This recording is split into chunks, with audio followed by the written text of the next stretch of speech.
Fala, torcida do Vascão, sejam todos bem-vindos, pessoal. Vamos aqui para mais um conteúdo, mais uma notícia, trazendo para vocês as últimas informações do Vasco. O Vasco que entra em campo contra o Corinthians fora de casa. Pessoal, vamos ver aqui o que o Neto falou do Verratti e do Vasco. Pessoal, o Vasco vive um momento bom, meio ruim, né, por causa do empate na Copa Sul-Americana e bom pela vitória no Campeonato Brasileiro.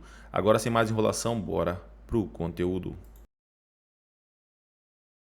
O que mais aí?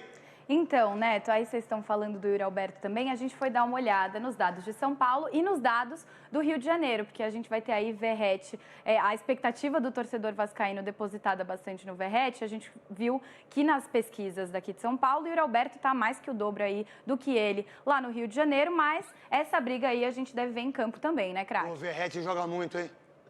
Eu queria o Verratti do Corinthians, velho. Cabeça, a bola no pé dele é... Eu só não digo isso porque eu acho que ele e o Yuri não ia dar certo juntos. Você acha que dava pra jogar junto? Não, acho que dá, viu? É?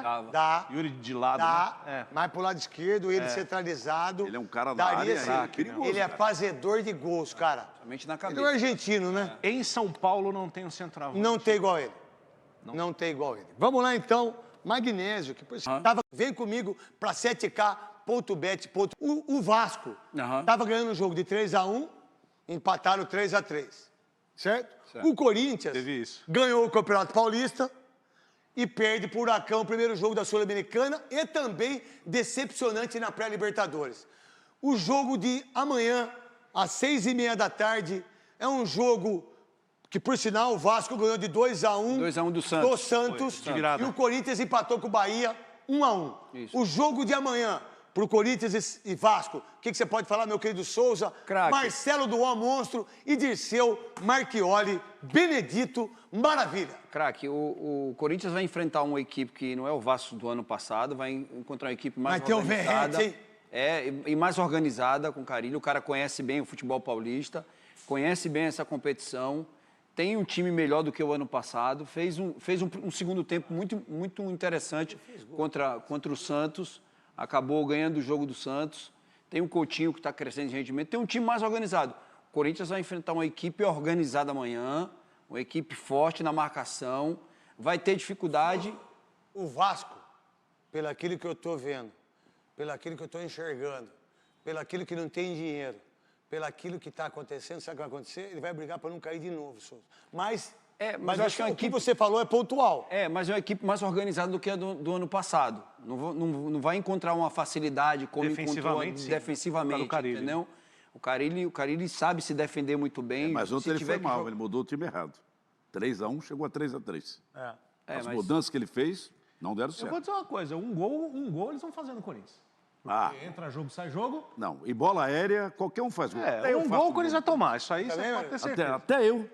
Né? Fora de forma, eu vou lá e faço gol. Mas o Corinthians é favorito. Mas o Corinthians é favorito. Para você, Marcelo, do O, Corinthians e Vasco, amanhã, 6h30, na Neoquímica Arena. O Corinthians em casa, ele joga com muito mais concentração, sempre foi assim, tem sido assim. Acho que foi a derrota pro Mas a falta do Huracan. carro é... Faz muita falta o Garro, muita faz muita falta. falta o Hugo, mas o Garro faz mais. Inclusive, acho que o Ramon não sabe lidar com isso, Não. com a ausência dele. Mas mesmo assim, acho que- Talvez, Marcelo, talvez porque o Romero não faz a função do Exato. Garro. E o Igor Coronado... não muito responde, dinheiro. não responde, Ele não, não ele responde. ele não responde. É o e reserva mais caro do Aí eu Brasil. faço o quê? O que eu faço como treinador? Você sabe o que eu faria? Ah. Eu colocaria o Carrilho para armar. Mas já está assim. Mas ele está mais recuado de 8. Eu Não, deixaria ele ele de tá 10, porque o Memphis está voltando para fazer isso. O problema todo... Você perde um cara na frente. O problema todo é que o Memphis vem para construir jogada É, também, isso, entendeu? isso. E fica E deixando. Mas hoje o não é Carrillo é o dele. armador do time. Você pode ver. Passe do gol do Ranieri, ele que A estava verdade, pela ponta. colocaria mais o volante E adiantaria, e adiantaria o Carrilho É para isso. ficar de meia esquerda. Isso. Que ele já fez essa função. Exatamente. Ele era atacante. Ou o Thales Magno. Tentaria o Não, Thales acho que o Magno de Carrilho é melhor. meia. Acho que o Thales Magno precisa voltar a jogar bola. Também acho, Neto. Também acho, Neto. Acho que ele precisa voltar a jogar Depois bola. daquela gritaria para ele renovar e tal... Renovou, mas deixou de jogar bola. o Deixou Thales de jogar Magno. bola, concordo com Maravilha. você. Olha, craque Neto, o Garro faz falta, o Hugo Souza faz falta, mas o time do Corinthians tem que ter mais vontade. Eu vi o jogo, Verdade mesmo. esse último jogo, esse Matheus Bidu, Ele não é péssimo, ele é ridículo. Não, para, Não, Maravilha. pera, não. Se você falar que o Matheus Bidu é bom... Assim não. Se você falar que o Matheus Bidu é bom... Maravilha, respeito. Não. O cara foi papai agora. Não, mas ele pode ser pai, pode ser avô, eu não tenho nada a ver com isso. Eu estou falando dele jogando bola. Jogando bola, ele não joga absolutamente nada. Maravilha, ele ganhou a posição, ele melhorou. O senhor, mas ele ganhou. A posição de quem? Do Hugo? Do Hugo. É um pior que o outro. Ah, não. Pô, aí também não dá. Aí você quer um com o outro. Eu vi o jogo atentamente. Foi uma vergonha que o Corinthians... porque ganhou, tudo bem. O Memphis Depay perde bola, não volta para ajudar. O técnico, Ramon Dias com o Emiliano, Bob Filho e Bob Pai, os dois não... Paulista, Maravilha. Não deixaram o Mas Corinthians o Palmeiras cair. jogou. Mas o Palmeiras jogou também o futebol. Mas que eu- E mas ele nada. não- O Palmeiras mas foi ele não tem medíocre. culpa disso, O Palmeiras Maravilha. foi medíocre nos dois Nos jogos. dois jogos, o Corinthians ganhou, fez O Flamengo fosse em São Januário. De acordo com a polícia, a decisão se deu com base nas análises estratégicas da unidade que apontam riscos à segurança no perímetro e no interior da praça esportiva em jogos dessa natureza. Lucas Pedrosa, você é um cara que sempre fala desse assunto aqui nesse programa, né? Sobre o Vasco e Flamengo dentro de São Januário. Talvez eu enrole um pouquinho a produção, mas eu vou pedir, enquanto eu faço o meu comentário, para eles abrirem a minha página no Twitter e colocarem um vídeo que eu coloquei lá, que é um vídeo onde eu faço uma pergunta ao Beppe. E aí eu acho que seria legal a gente ilustrar para o nosso E telespectador. eu posso falar uma coisa? Sim. Todo BEP assiste ao SBT Sport Rio, Sim. tá? Então eu faço essa pergunta beijo ao para Beppe. todos eles que são muito competentes, que são caras com muita experiência em segurança de estádio, inclusive virou modelo para o grande Brasil, porque essa questão de ter uma polícia especializada em estádio, isso é uma coisa muito nossa e a gente foi, né, isso foi melhorando. Um beijo pra eles. Se eles quiserem responder, a gente tem todo o nosso canal aqui, vocês sabem, os pinças, um beijo pra vocês. Todo o nosso canal aberto aqui pra gente escutar vocês também. Cadê a pergunta do Lucas Pedrosa? Uma pergunta ao Beppe. Esse perímetro fica em São Januário?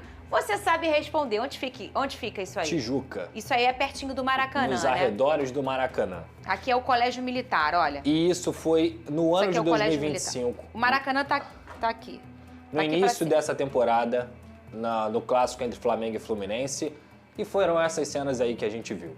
E eu poderia colocar cenas como essa em todos os estádios do Brasil, porque confusão acontece em todos os estádios do Brasil. E quando você fala, Fernando, sobre a competência deles, eu acredito mesmo que unidade ou policial, ele não vai ali para fazer algum tipo de incapacidade, dele ser incompetente, nada disso. Mas quem está tomando essa decisão, com os argumentos que está tomando essa decisão, para mim, é muito questionável. Por quê? Se acontece isso no Maracanã, por que São Januário não pode ter a capacidade de segurança? Por que o BEP não pode fazer uma escolta dos torcedores do Flamengo, que seriam 1.000, 2.000, digamos assim, com 5%, até São Januário? Por que não pode fechar o perímetro de São Januário e só entra quem tem o ingresso? Por que não pode colocar a torcida do Flamengo saindo lá do Maracanã, fazendo a escolta até São Januário, como já foi feito em outras oportunidades? A minha pergunta ao BEP é essa. É só São Januário que tem confusão? O problema é só São Januário? São só as ruas de São Januário que são confusas? Ou como a gente vê nessa imagem aí, a nossa produção pode colocar, por favor. Esse perímetro aí, que eu saiba, não fica em São Januário. Então assim, qual é o problema desse jogo? O Vasco é o único clube que está sendo punido e é o único clube que, inclusive, pode perder a isonomia do campeonato, porque, teoricamente, todos os clubes, os 20 da Série A, eles têm direito a jogar 19 partidas dentro da sua casa. O Vasco quer jogar a partida contra o Flamengo e contra o Fluminense futuramente dentro de sua casa. Aí o Vasco vai ser obrigado a sair de sua casa para jogar, em vez de 19, 17 jogos dentro da sua casa. E aí por quê? Por que o Vasco não pode mandar o jogo dentro da sua casa? Por que o Vasco tem que ser o único time do Campeonato Brasileiro que vai jogar só 17 jogos no lugar que mandou? Ah, Pedrosa, porque o Vasco vendeu o mando de jogo. Sim, essa foi uma escolha do Vasco, não uma intransigência, não uma obrigação. E pior, não se sabe onde vai ser o jogo. Por quê? O Vasco da Gama não pode mandar em São Januário, porque eu não sei, por uma decisão do BEP que para mim é completamente incoerente. No Maracanã vai ter evento no dia 18 de uma igreja aqui do Rio de Janeiro, então não sei se o jogo vai estar disponível. E o Maracanã ainda tem a situação do Vasco ser mandante, mas ser visitante, porque não tem renda de bar, não tem renda de estacionamento, não tem renda de camarote, não tem renda de nada. E ainda tem a questão do Nilton Santos, que vai ter um show do Thiaguinho, da tardezinha. vai ter um show do Thiaguinho lá no Newton Santos. Maravilhoso. Ou seja, Ninguém gosta do show do meu Thiaguinho, não, hein? pode acontecer o jogo no Newton Santos. E pelo regulamento da CBF, você tem que mandar 35 dias antes para fazer a mudança de praça. Onde vai ser o Vasco Flamengo, já que o Vasco não pode jogar na sua casa? A Eu não sei. questão É isso aí, torcida do Vascão, e vamos aqui para mais uma notícia. Rival, retrospecto de Ramon Dias, técnico do Corinthians contra o Vasco. Desde que deixou o Vasco em 2024, Ramon Dias fará apenas seu segundo reencontro diante da equipe. No primeiro, válido pelo Brasileirão, venceu o Cruz Maltino por 3-1 na Neoquímica Arena. Foi sua primeira vitória diante do Vasco na carreira. Se considerada toda a sua carreira, Ramon fará sua 8ª partida diante do Cruz Maltino. Ele enfrentou nos 6 vezes pelo River Plate e uma pelo Corinthians. Nesse recorte, teve uma vitória, 3 empates e 3 derrotas. É isso aí, torcida do Vascão, e vamos acompanhar aqui mais uma notícia. Notícia da TNT, pessoal. Vasco encaminha saída de Maxime Domingues para o Toronto da Major League Soccer. Meia foi emprestado pelo Cruz Maltino até o fim da temporada. O Vasco acertou o empréstimo de Maxime Domingues ao Toronto do Canadá. O Cruz Maltino comunicou a negociação do meia atacante com o clube do Major League Soccer nesta quinta-feira. Domingues ficará no clube canadense até o fim da atual temporada e depois retornará ao Vasco. O suíço de 24 anos chegou ao clube carioca na janela do meio de 2024, mas atuou pouco com a camisa do Cruz Maltino. Foram apenas 14 partidas disputadas, com um gol marcado e uma assistência. Em 2025, Maxime Domingues teve poucas oportunidades na equipe de Fábio Carille, atuando somente em 6 partidas, sendo apenas 2 entre os titulares. A última vez que o jogador entrou em campo com a camisa do Vasco foi no empate sem gols com Sampaio Corrêa pelo Carioca. Na primeira partida da semifinal contra o Flamengo, ele chegou a ser relacionado, mas não atuou. É isso aí, torcida do Vascão. Agradeço a vocês pela companhia. Se não é inscrito no canal, se inscreva, deixe seu like e o seu comentário, que isso faz uma enorme diferença. Desde já agradeço, valeu.